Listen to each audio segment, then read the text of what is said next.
만약에 이걸 제가 못 봤다면 저는 음. 아마 이혼을 했다고 하더라도 아쉬움이 남았을 수도 있어요. 맞 안녕하세요. 마인드 디톡스의 묻지마 캔디입니다. 오늘의 방송 제목은 상간소송만 5건. 평생 바람 남편과 이혼한 아내 이야기입니다. 구독, 좋아요 눌러주세요. 배우자의 외도를 경험한 후 우리들이 선택할 수 있는 선택지는 부부 관계를 회복하고 가정을 지키는 것과 외도한 남편과 헤어지고 이혼을 선택하는 것 두 가지입니다. 마인드 디톡스 카페가 만들어진 것이 2019년인데요. 4년 정도의 시간이 흘렀기에 그 기간 동안 이혼을 선택하신 분들도 제법 계십니다. 세상에서 바라보는 이혼녀는 경제적으로도 궁핍하고 불행한 것이라고 생각을 하지만 적어도 저희 마인드 디톡스 카페에서 함께하고 계시는 이혼하신 분들은 알차게 자신의 행복을 찾아가고 있습니다. 그분들 중에서도 여리여리하고 너무나 이쁜 얼굴을 하고 임신을 한 채 배가 부른 모습으로 대면 상담을 왔던 아내분이 계십니다. 남편으로부터 한참 챙김과 보살핌을 받아야 할 그 시기에 그런 보살핌은커녕 여러 명의 여자와 동시에 바람을 피고 다녔던 철면피 같은 남편 때문에 울고 힘들어했습니다. 여러 상황을 거치면서 아내는 이혼을 하고 정말 귀여운 두 아이와 함께 지금 현재 너무 행복하게 살아가고 있습니다. 그래서 오늘은 막연하게 이혼에 대해 두려워하고 계신 분들에게 도움이 되고자 카페 회원 가벼운 타인님과 함께 방송을 진행하고자 합니다. 안녕하세요. 가벼운 타인님 반갑습니다. 마디님들께 인사 부탁드립니다. 안녕하세요, 마디님들. 가벼운 타인입니다. 반갑습니다. 네, 네. 반갑습니다. 네, 그럼 지금부터 인터뷰 형식으로 가벼운 타인님과 함께 전화로 이야기를 나눠보도록 하겠습니다. 첫 번째, 먼저 남편의 외도는 어떻게 알게 되셨는지와 총 몇 명의 상간녀가 있었고 상간소송 몇 건을 진행했었는지요? 제가 원래 남편 핸드폰을 안 보는 사람인데 정말 우연히 남편 핸드폰을 보다가 알게 되었어요. 네. 네, 상간녀라고 칠 수 있는 거의 여성은 10명 가까이 됐던 것 같고요. 네? 뭐라고요? 10명이라고요? 네. 최다네요. 네, 네. 그리고요. 근데 이제 그중에서 소송을 할 수 있는 조건이 되는 케이스가 5 음. 건이라서 네. 네, 상간 소송만 5 건을 했습니다. 오 마이 네. 갓. 보통 3 건도 많다라고 하는데 5 건까지 진행하는 거는 뭐 별로 없다고 생각해야죠. 네. 두 번째는 솔직히 진짜 완전 미친놈이네요. 아니 한두 명도 아니고 본인이 의자왕도 아닌데 그런데 타인님 같이 그렇게 이쁘신 분이 어쩌다가 저런 남편을 만나게 되었는지 너무 궁금합니다. 그래서 연애는 어떻게 시작했고 연애 기간 동안 뭐 좀 특출나거나 특별했던 것들이 있었나요?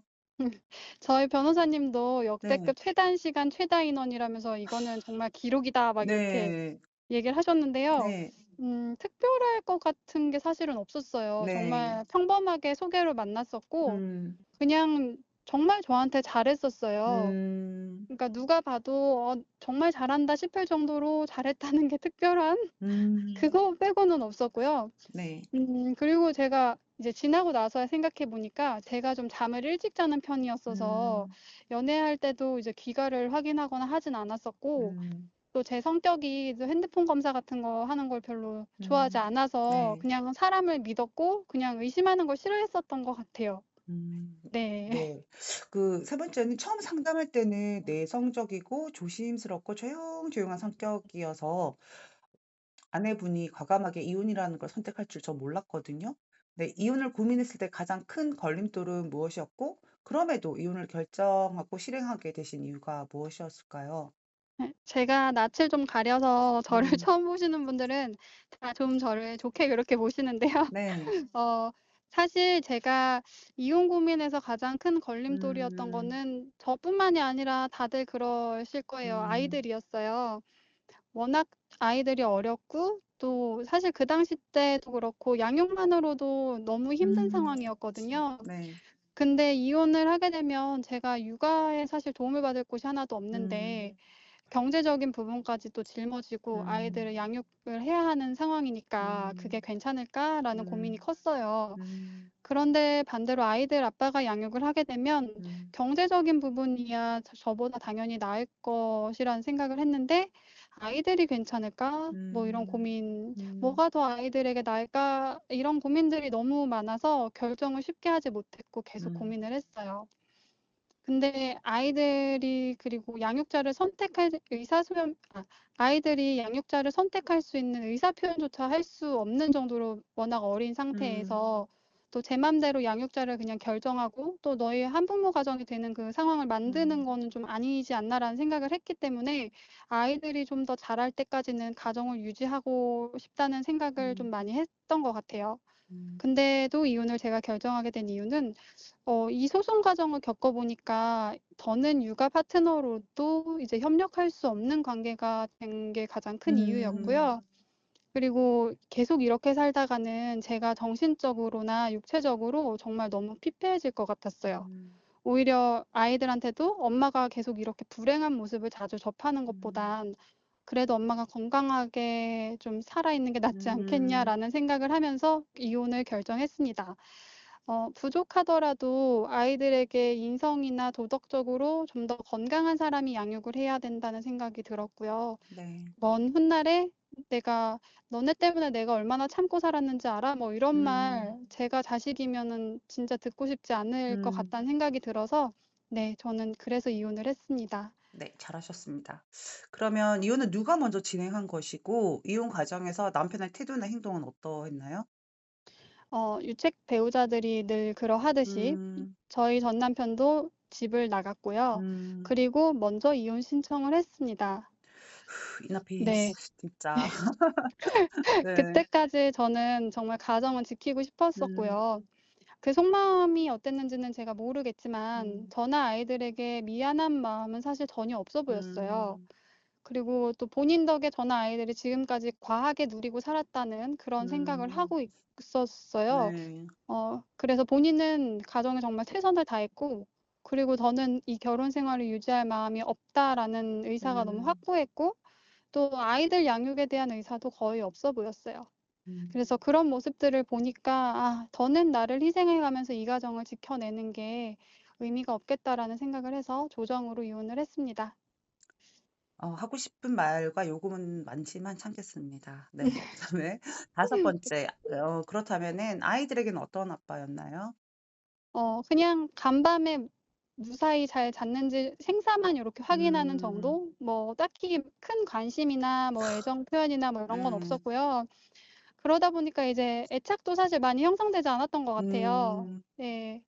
평소에도 육아 참여도 거의 하지 않았고 또 가족이나 육아로 시간을 보내는 걸 사실 좋아하지 않고 음. 개인의 시간을 더 중요하게 생각했던 사람이었던 것 같아요. 음. 네. 뭐 당연히 사람마다 뭐 삶의 가치나 뭐 인생에 있어서 중요하다 생각하는 건 음. 다를 수도 있으니까 네.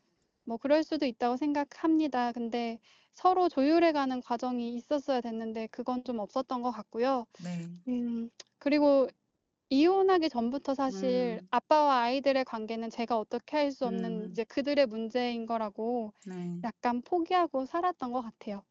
그 남편이 외도뿐만 아니라 상대방에 대한 그 감정의 공감이라든가 이런 부분도 굉장히 떨어지고 그리고 그 인성 자체도 사람으로서 배워오지 못한 그런 부분이 너무 많이 존재하고 있는 것 같고요.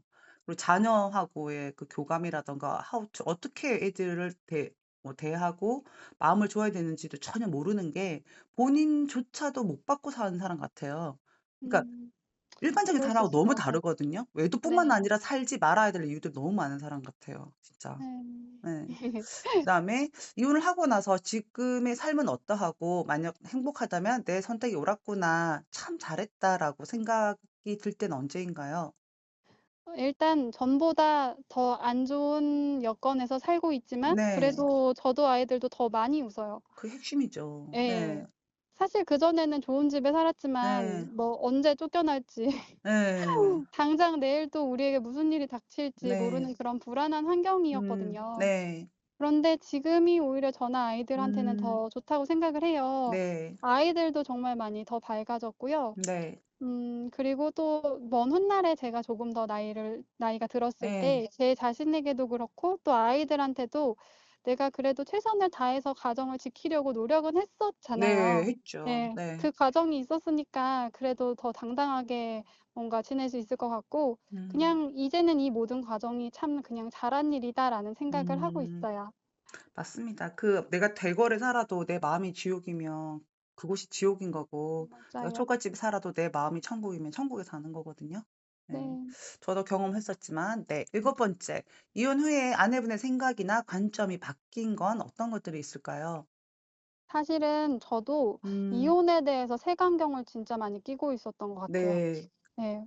저희 부모님 때부터 "무슨 네. 일이 있어도 이혼을 하면 음. 안 된다."라는 그런 사상을 그대로 제가 배웠던 것 같아요. 잠깐만요. 혹시 시골 출신 아닌가요? 맞습니다. 저도 그랬습니다. 네네네. 네. 말씀 중에 절대 이혼은 안 죄송합니다. 돼. 네. 예. 그리고 그 이혼한 가정은 뭔가 음. 깨진 부족한 음. 가정이라는 그런 인식 되게 많이 했던 것 네. 같고 그리고 또 이혼한 여자는 또 음. 흠이 생긴 여자라는 그런 생각이 음. 있었던 것 같아요, 저부터요. 네. 네. 그 관념이 근데 깨지고 나니까 음. 한결 모든 게 편안해졌어요. 네. 그리고 또 세상에 절대 있을 수 없는 일은 없다는 그런 생각이 들고요. 음. 또 무슨 일이 생기면 또 그럴 만한 이유가 있겠지 이제 그런 생각도 좀 들고요. 네. 뭐 제일 중요한 건 내가 나를 믿고 또 내가 옳다고 믿는 길을 그냥 걸어가면 사실 음. 남들이 나를 어떻게 보든지 음. 그런 건 중요하지 않겠다라는 그런 음. 생각이 들었어요. 음. 그리고 이렇게 한번 겪어 보니까 삶에 대해서 쪼금 더 약간 음. 겸손해진 느낌이요. 음. 세상에 정말 진짜 흠씬 후두려 맞은 느낌을 겪어 음. 보니까 그냥 지금은 아무 일 없는 일상이 정말 감사합니다. 아니 가벼운 타이님 나이가 몇 살인데 지금 돌을 다 닦으신 산에서 수영하고 계신 분의 같은 말씀을 하시네요. 그만큼 아픈 시간을 혼자서 다 감당했다라는 거잖아. 임신한 그쵸. 상태에서 출산한 지 얼마 안 된 상태에서 정말 정신없는데도 너무나 많은 일들을 깜짝깜짝 놀랄 일들이 너무 많아서 진짜 네. 급성장하신 것 같습니다. 네. 원래부터 단단하셨던 분인 것 같기도 하고요. 그다음에 여덟 번째, 이혼에 대해 막연하게 두려워하고 계신 분들 진짜 많거든요. 그분들에게 조언해 주고 싶은 건 어떤 게 있을까요? 이거는 제가 할 얘기 너무 많은데요. 네. 어 일단 저도 옛날에 친구들이랑 이렇게 음. 얘기하면 "야 남편이 바람피면 고민할 것도 없어. 이혼이야 이혼." 막 이런 "당연하지!" 뭐 생각했거든요. 이러면서. 그쵸. "야 뭐 왜 네. 살아." 막 네. 이랬는데 이게 막상 닥치니까 음. 그럴 수 있는 문제가 아니더라고요. 네. 저도 이제 처음에는 어린 첫째도 있었고 그리고 또 둘째를 제가 임신한 음. 임산부였잖아요. 네. 너무 막막한 거예요. 그래서 음. 사실 정말 나쁜 생각도 많이 했었고요. 네. 그 남편의 외도를 알게 됐을 그 당시 때는 음. 정말 저와 아이들의 인생, 음. 정말 미래 모든 게 다 그냥 박살난 것 같은 음. 정말 그런 느낌일 수 있었을 것 같아요. 음. 저도 진짜 그랬거든요. 네. 진짜 앞이 깜깜했고 막 '이게 악몽이면 음. 좋겠다.' 막 그러면서 아침에 눈을 떴고 네. 네 막 그런 정말 지옥 같은 하루를 음. 보냈었는데요. 제가 어디서 봤는데 이제 음. 사람이 낭떠러지에서 이렇게 떨어지면 막 '아 내가 이제 죽는구나. 막 너무 네. 무섭다.' 이런 생각이 들잖아요. 네. 근데 그러면서 딱 떨어졌는데 음. 막상 떨어지니까 그곳에 이제 꽃밭이 있었던 음. 그런 뭔가를 봤거든요. 네. 근데 이혼을 하고 나니까 딱 그런 느낌이에요. 정말 음. '내가 이혼하면 내가 죽지 않을까.' 막 상상도 안 되는 그 삶이 네. 막상 도달해 보니까 음. 삶이 있더라고요. 음. 그리고 여기에도 행복이 있고 당연. 네. 예. 지금 그래서 저는 이제 전 남편 이제 없는 음. 저희만의 이제 미래도 그리고 이제 음. 계획도 하고 있어요. 음. 그래서 무모하게 감정적으로 결정할 문제가 아니고 '아 남편 바람폈어? 아 그럼 이혼이지.' 뭐 이게 아니고요. 음. 그냥 어차피 그 일은 이미 생겨 버린 일인데 음. 그럼에도 불구하고 '진짜 내가 원하는 삶이 어떤 걸까.'를 계속 고민하고 그걸 위한 결정을 하는 게 제일 중요한 것 같아요. 그리고 또 어떤 선택이든지 내가 그 선택을 한 이유가 다른 누군가들 때문이 아니고 나를 위한 최선의 선택이었으면 후회가 없지 않을까요? 아 네. 그런 생각이 들어요.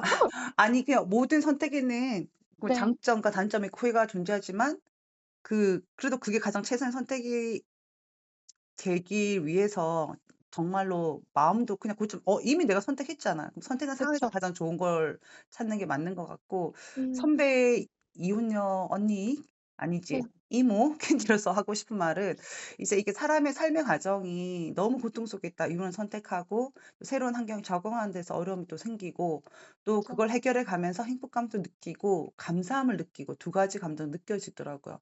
그러니까 네. 평온하다가 또 살다 보면 또 사람 마음이 또 그쵸. 해이해지거든. 그러면 그쵸. 다시 이제는 우리가 회복 탄력성도 있고 다시 그거를 이겨낼 수 있는 그런 능력치가 높아져 있기 때문에 또 그런 힘든 상황이 또 닥치면 그걸 또 금방 해결해 나갈 수 있다라고 생각을 하거든요. 음. 네. 너무너무 잘할 수 있을 것 같고 그다음에 제가 늘 물어보는 말이에요. "가변 타인님 지금 행복하십니까?" 네. 저는 충분히 행복합니다. 아멘. 감사합니다. 그쵸. 그러면 마지막으로 그 마디님들이 이혼을 고민할 때 그 살펴봐야 할 중요한 부분들은 그 경험자로서 어떤 것인지 말씀을 한번 해 주시겠어요? 아. 이혼을 결정할 때 네. 이제 이혼을 할까 말까 고민을 할 때는 남편의 결핍을 꼭 봐야 한다고 생각을 해요. 음. 예, 세상에 결핍이 없는 사람이야 당연히 없겠지만 그 결핍의 정도가 이제 내가 감당할 수 있는 정도인지, 그리고 내가 그걸 감내할 수 있는 사람인지, 그걸 좀 객관적으로 평가를 음. 좀 할 수 있어야 될 것 같다는 생각을 했거든요. 네. 근데 저는 제가 감히 누구를 바꿀 수 있지 않다고 생각을 했고요. 네. 네. 그리고 또 저는 약간 사람은 원래 바뀌지 않는다고 생각을 해요. 사람이 맞아요. 바뀌면 죽는다는 말이 있잖아요. 예. 네. 저는 그렇게 생각을 했던 것 같고요. 근데 이제 외도가 말 그대로 정말 음. 바람인 한 번의 어떤 실수였다면 음. 그 한 번을 또 본인이 진짜 미안해하고 용서를 구하고 막 음. 진심으로 반성하고 그러면야 뭐 보듬을 수 있을 수도 있지만, 네. 그게 아닌 경우에는 이제 저희처럼 정서적인 결핍이 좀 너무 큰 경우에는 이게 실수가 아니고 정말 습관이고, 정답입니다. 예, 그리고 이 습관입니다. 사람이 사는 그냥 삶인 거예요 이게. 네 맞아요. 그쵸. 네. 그럴 때는 진짜 냉정하고 좀 과감한 결정이 필요하지 않을까라는 네. 생각을 해요. 맞습니다. 네. 그리고 저는 진짜 몰랐지만 이 과정을 겪으면서 제 배우자의 결핍을 정말 알게 됐고요. 음. 이 결핍을 제가 전혀 감당할 수 있지 않다는 그런 결론을 음. 내렸고, 그리고 나중에 알았는데 이제 나르시시즘에 빠져 있는 음. 이런 배우자와의 삶이 저와 아이들에게 긍정적이지 않을 거라는 생각도 네. 많이 들더라고요. 네. 그래서 이혼이라는 제가 결정을 할 수 있었던 거는 상간자 소송을 통해서 음. 이제 그 과정 동안 상대 배우자가 정말 어떤 사람인지 네. 정말 그 민낯을 보는 음. 과정을 경험을 했기 때문이라고 생각을 해요. 네. 맞아요. 예. 만약에 이걸 제가 못 봤다면 저는 아마 음. 이혼을 했다고 하더라도 아쉬움이 남았을 수도 있어요. 맞아요. 결혼도 저희가 이제 선택을 했던 것처럼 이제 내가 선택했던 결혼이란 선택에 대한 최선을 다해 보는 게 '배우자의 바닥까지 지켜보는 거지 않을까.' 음. 그런 생각을 하고요. 그래야 미련이 안 남잖아요. 네 네. 맞습니다. 근데 그 타이 님은 결혼 생활하면서 배우자가 전문 용어로 저희 나르시발롬이라 하죠. 나르시시스트라는 것을 알고 계셨어요? 전혀요. 저는 그냥 아 나르시시즘이라는 거 자체를 아예 몰랐어요. 네. 근데 이제 이 사람들은 감정적 공감을 거의 잘 못한다고 제가 하더라고요. 앞에서 말씀드렸잖아요. 진짜 공감 능력이 예예. 너무 바닥이야. 네. 그래서 이런 사람들이 내 배우자라면, 음. 그러니까 다른 사람에 대한 이해나 감정이 음. 전혀 이제 안 되기 때문에 정서적으로 되게 고립된 느낌을 많이 받게 되는 것 너무 같아요. 외롭고 너무 힘들죠. 그쵸. 예, 네. 그러다 보니까 그 사람으로부터 당연히 배려도 받을 수가 음. 없고요. 근데 또 이게 상대가 나르시시스트라는 걸 내가 모르고 음. 살면 그게 '내가 너무 바라는 게 맞나? 내가 너무 음. 예민한가?' 막 이런 맞아요. 자책하는 생각이 들 수도 있고. 그쵸. 네. 그리고 또 이 사람들은 배우자를 또 그렇게 생각하도록 '아 너가 좀 이상해.' 막 이렇게 음. 가스라이팅도 자주 하는 것 네. 같더라고요. 그래서 그런 사람들이기 때문에 나르시시스트들은 이제 외도를 했을 때에도 피해 배우자한테 진짜 이거는 큰 상처가 되는 음. 행위인데도 미안함이 없는 경우도 많고, 오히려 맞죠. 뻔뻔하게 상대 탓을 하기도 하더라고요. 네. 정말 반성 같은 것도 없고 그냥 이거는 음. 재수 없어서 걸린 거일 뿐이고, 음. 더욱더 그냥 교묘하고 철저하게 바람을 음. 피려고 계획을 하기도 할 것 같아요. 네. 네. 그래서 이 사람들한테는 세상에서 제일 중요한 건 오로지 자기 자신밖에 없기 때문에 음. 배우자나 뭐 자녀가 어떻든 이런 거 다 고려하지 않는 것 같고요. 네. 그리고 상대방이 나로 인해서 정신적으로 힘들어하거나 나로 인해서 어떤 영향을 받아 하는 모든 행동에 어떤 죄책감을 갖지 않고 '내가 음. 이겼다.'라고 생각을 하거나 음. '내가 상대보다 더 우월한 존재이기 음. 때문에 상대가 저런 태도를 보인다.'라고 생각을 하는 음. 그런 경향도 있는 것 같아요. 네. 그래서 어떤 잘잘못의 개념이 아니라 그냥 이기고 지고만 있는 사람들인 것 같아서 음. 상대에게 지지 않기 위해서는 정말 수단과 방법을 가리지 않는 사람들이 많은 것 같더라고요. 네. 그래서 이런 배우자일 경우에는 정말 만약에 이런 나르시시스트 배우자가 외도를 했는데 또 어린아이들을 양육하고 있거나 저처럼 그냥 가정주부라서 경제권이 없거나 이런 사람들은 그냥 약자로 느껴지고 이 점을 음. 이용해서 철저히 괴롭히려고 할 것 같아요. 맞아요. 예. 정말 괴롭히더라고요. 그래서 네. 내 배우자고 뭐고 뭐 내 아이들의 엄마고 이런 것도 없고 음. 그냥 너와 나의 승부를 건 그런 게임? 맞아. 음. 그래서 저처럼 가정주부에 어린아이가 있거나 또는 임신 중인 정말 음. 약자일 수밖에 없는 상황에 있는 분들은 사실 저처럼 나를 배우자가 음. 외도를 하는 이런 상황이 닥치면 진짜 힘들어질 수밖에 없을 것 음. 같아요. 네. 근데 맞아요. 이때는 진짜 미안하지만 언제까지 주저앉아 울고 있을 수는 음. 없어요. 네. 저도 많이 울었지만 네. 빨리 감정의 늪에서 빠져나와서 음. 진짜 냉정하게 그리고 음. 또 이성적으로 상황을 파악을 하고 음. 또 내가 철저하게 준비를 해야 한다고 생각을 해요. 네. 그래서 그러기 위해서는 가족이나 친구들 같은 그런 사람들 말고 진짜 음. 냉정하게 상담을 할 수 있는 사람의 도움이 음. 꼭 필요한 것 같고요. 그래서 저는 정말 상담을 했던 게 저에게 큰 도움이 되었던 것 같아요. 네, 홍보 잘하시네. 아니라 타인님 정말 공부 많이 했고 너무 성장했다. 이게 진짜 나르들은 지금 아내분 소송을 진행해서 이게 나한테 저기 맞대결을 신청한 거야." 이런 식으로 아내를 적으로 정의를 하고 대응 자체를 그렇게 했잖아요. 근데 그 네. 사실 소송하기 전에도 그냥 "이런 남자랑 살면 안 돼." 그렇지 않아요? 그 별명도 있잖아. 별명 언급하면 안 되겠죠. 전 남편 별명 있잖아. 하여튼 너무 뭐 웃겨. 명품을 처발처발하고 다니고 애들 걱정은 안 하고 그 와중에도 뭐 지금도 잘 나가고 계신 것 같긴 하던데요. 인과응보는 반드시 있습니다. 그러니까 오늘 너무 감사하고요.